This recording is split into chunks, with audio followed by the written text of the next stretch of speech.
All right, guys. Now we've got my man Kai Carlin. My dude is the editor for the Sixers Wire for USA Today. He is also the co-host of the Bell Ringer podcast.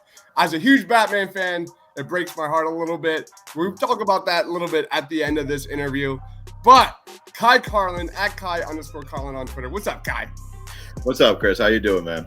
I'm doing well, man. I'm doing well. Thank you for joining. Let's jump right in. The last 36 hours haven't been too kind on my man, Doc Rivers. Let's start off 0 out of 10, 0 being no concern at all, 10 being a major concern. How worried are you about Doc Rivers' late game struggles and, the impact of the success of the Sixers this season? What's your take so far through 2 games?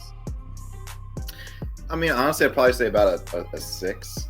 I mean, mainly because I don't think the Sixers roster is really, I don't know if you can really put the lack of a perimeter playmaker on Doc, if that makes sense. You know what I'm saying? Like, when they played Brooklyn, and Doc really pointed out, Brooklyn has Kevin Durant and James Harden that they can just turn to late in games, and they can just go to work. The Sixers don't have that guy. They used to have a guy like that. He's now in Miami. So they used to have a guy like that, but he's not here anymore. So Philly has to be able to kind of move the ball and play within each other, play within, the team concept to be able to get, generate late game offense. So I don't know if I really put that on Doc. I feel like the Sixers really it was late in the game, and Tobias Harris and other guys try to go one-on-one and try to win the game that way. And, they learn from it, they move forward. I could not agree more. Well said. You look at kind of like Bradley Beal, Dame Lillard, like those guys would absolutely thrive in Doc Rivers' system. But where we are now, with no Ben Simmons, no trade on the horizon, so far, the lack of a shot creator is very clear through 2 games. Next up, Joel Embiid is, he's clearly going to miss a lot of games this year. It's only been 2 games, and he's already been grabbing at his knee. You look at kind of the second half production of Joel Embiid this season. It's only 2 games. It's only 23 plus minutes, but he's a combined -6 and only 2 free throw attempts in these second halves. It's clear that he gets tired. What's your take, man? Is it Joel Embiid's fatigue that's leading to the Sixers' issues there in the second half, or is it Doc Rivers kind of piggybacking off of what you just said, that lack of ball movement, that lack of creative offense? What's your take? I feel like it's just Joel getting tired. Like, in all honesty, like, I know that he always says he takes better care of his body, and you can see he does, but it just like you could just tell he just continues to get tired after halftime. Like, I don't know what happens in that halftime locker room, and but just he's clearly not the same player coming out of the locker room now. I do believe that the knee injury is a little more serious than what they're trying to let on him, because you can totally see it. Joel is rubbing at it. He's messing with it. I think he came out of the halftime locker room against Brooklyn with like a giant wrap, like on his knee. So I feel like there's something going on there, and it's unfortunate because that injury happened 4 minutes into the season opener against New Orleans. We're 4 minutes into a new season, and we're already worried about Joel's health. I feel like that's something that we have to worry about every single season. So yeah, I think Joel gets tired, and I feel like the knee injury is definitely a little more, I want to say, serious. Well, at least not serious, but at least a bit more of a concern than what they're trying to make it out to be. Yeah, and you look at last year, the Sixers, when Joel Embiid has like 10 or more free throw attempts, that is the recipe for success for the Sixers. He only has 6 free throw attempts this season, man. It's only 2 games. We're overreacting. That's what we do here. Let's roll on. I want to talk to you about this because you talk about lack of creativity on offense. You talk about Tyrese Maxey taking that next step, especially in the pick and roll. I thought there's been a lot more positives and negatives with Tyrese Maxey this season, 80th percentile in the pick and roll so far as a ball handler. Do you expect any kind of changes in Doc Rivers' system? And what I mean is Joel Embiid rolling to the basket more in that pick and roll. I know he struggled with it. He's never really had a history of doing it. Is that something they can just start working on? Or is that, because that, to me, with no Ben Simmons trade coming, that's an easy area to just unlock within the offense, literally starting tomorrow at practice. Well, it's not like they don't really run a lot of pick and roll. It's more like Tyrese is just so quick to where like once he gets that screen, he's kind of jets to the basket. Like it's not like Joel doesn't roll, a lot because he does. But I feel like when you look at the Sixers offense, a lot of it really just has to do with a lot of ball movement. That's why Seth Curry was able to have so much success against Brooklyn, because that's really the only time he really does have success, when the Sixers are able to move the ball. So in this situation with Maxey, and I guess if you really want to throw in with Joel there, Philadelphia is just able to continue to run through that and be able to have success. Then they'll be fine. Joel rolls. It's not like Joel doesn't roll. But again, though, kind of like what you said, we're 2 games into an 82-game season, and this is a brand new situation with everybody. Ben's not there. So you have to literally change everything that you have done over the past, I know this is Doc's second year, but the Sixers have kind of played a specific way over the past 3-4 years. Now with Ben, now that he's gone, again, you have to switch everything up and you have to rely a little bit more on Maxey continuing to take steps forward as a playmaker, and you have to maybe switch things up. But, I mean, there's 80 more games of this. They're going to figure it out. But at the end of the day, though, Chris, I really don't believe the Sixers are even going to, like, even if Ben comes back, I don't like their chances against Brooklyn. I don't like their chances against Milwaukee. I don't like their chances against Miami. Like this, I don't really see the Sixers as like this championship contender like this season. I don't. I feel like their window is beginning to already shut. Yeah, I think that's a very real conversation right now where I'm not ready to have that conversation, but I think it's a real talk right there that the Sixers are not necessarily closed, but it's just not that open. It's not as open as it once was. Right on.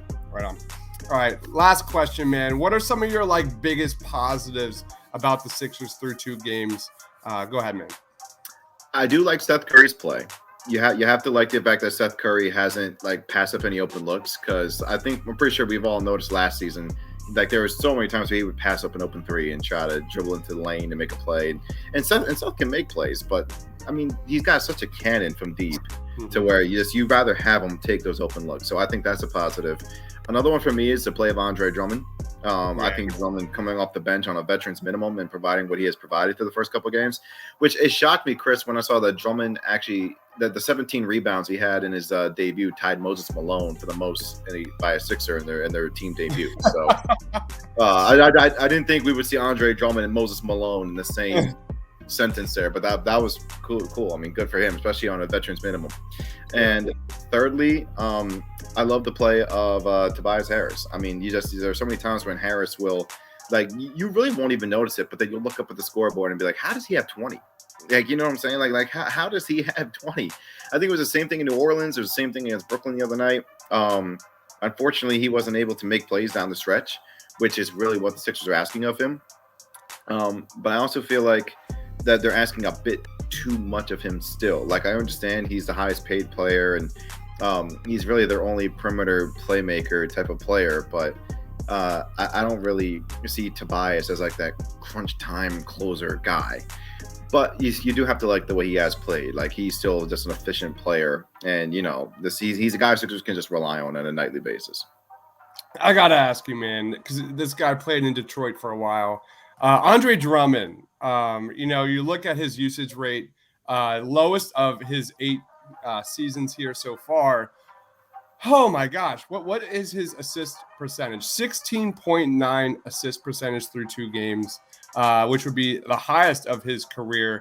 Did you expect that coming into the Sixers this season? Because I personally did not. For someone who didn't, watch Andre Drummond again and again and again, I have. This doesn't surprise me. He's a good passer. It's not like Drummond can't pass the ball. I mean, he showed that a little bit in Cleveland as well.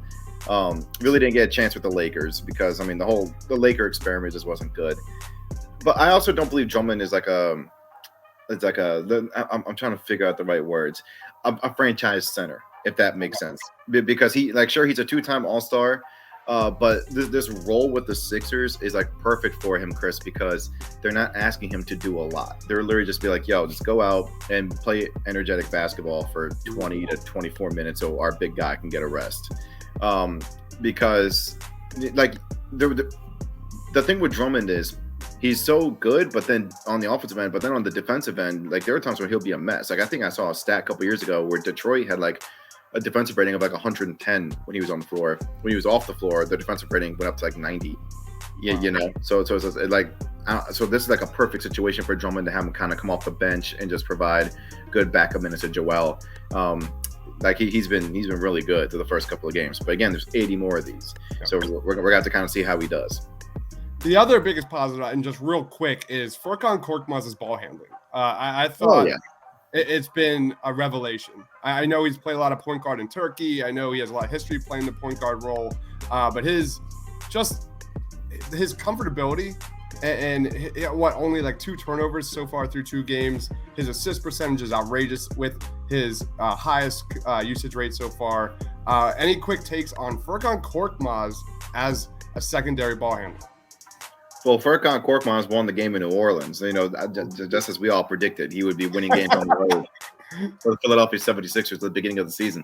No, I mean, listen, Point Furk has been a real thing. Like, I feel like a lot of people have been surprised by that. Doc kind of says it all the time, and even Korkmaz even mentioned it. I guess he did play point guard as a kid growing up in Turkey. So I guess this is not something necessarily new for him. But it's also a skill he really didn't show off in his first couple years in the league. All he was a 3-point shooter. And you know what? Like, this is something that I have been clamoring about Korkmaz for a while. When a 3-point shot's not falling, what does he do? Because in the past, it would be nothing. He's not a great defender. We didn't know that he could put the ball on the floor because we never really saw that skill from him before. And we never really saw anything else. So now that he kind of he's bringing this skill to the table, when the 3-point shot's not falling, you can still rely on him to give you some production. Yeah, he's been a pleasant surprise, especially that chemistry with Georges Niang, finding him in corners, corner threes, catch and shoot threes. Just a revelation. All right, Kai, thank you so much for joining, man. He is Kai Carlin. Follow him on Twitter at Kai_Carlin. What do you got going on, man? Plug your shit. I mean, listen, you guys can always follow me on SixersWire.com. You can also follow me on Twitter, as Chris already said. And you always check out the bell ringer on Apple and Spotify and everything else. So, just out here working, man. That's pretty much all it is. Take it easy on my man, Batman, will you? Like, just for a second. Batman sucks. He is a bad superhero. He is a terrible, horrible superhero. All right. Thank you so much for joining, Kai. Stay awesome.